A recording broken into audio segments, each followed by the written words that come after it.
Let's crack open English. Dairy and egg preparation. Hello, everyone. Welcome back to our English language learning series.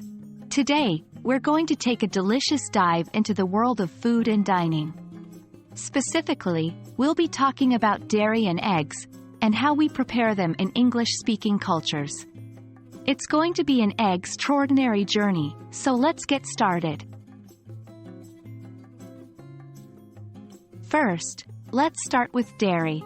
Dairy products come from milk, primarily cow's milk, but can also include goats, sheep's, and even buffalo's milk.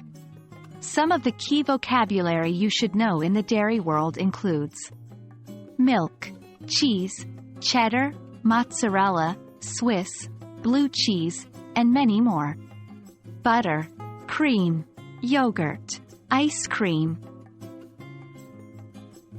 When talking about preparing dairy, we might use verbs like pour, the milk, slice or grate, the cheese, spread, the butter, whip, the cream, stir, the yogurt, scoop, the ice cream. Each of these verbs describes a specific action you can do with dairy products. Next up, we have eggs. Eggs are a versatile food and there are many ways to prepare them. Here's some essential egg vocabulary. Egg, whole, white, yolk, boiled egg, scrambled egg, fried egg, poached egg, omelette. And when preparing eggs, some of the verbs you might use are crack, the egg, boil, the egg, scramble, the egg, fry, the egg, poach, the egg, whisk, the egg, for an omelette. Remember, the type of egg preparation can drastically change the taste and texture of the egg.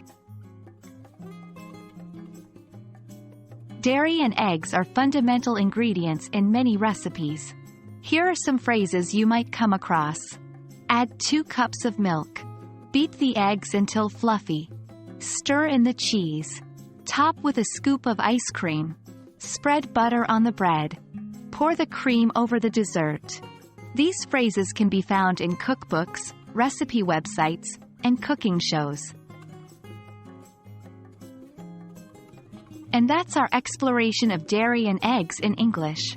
Hopefully, this has given you a taste of how we discuss and prepare these common food items in the English language. Remember, practice makes perfect, so try using these words and phrases in your daily conversations. Thank you for joining us, and keep practicing your English. Next time, we will move on to another tasty topic: fruits and vegetables.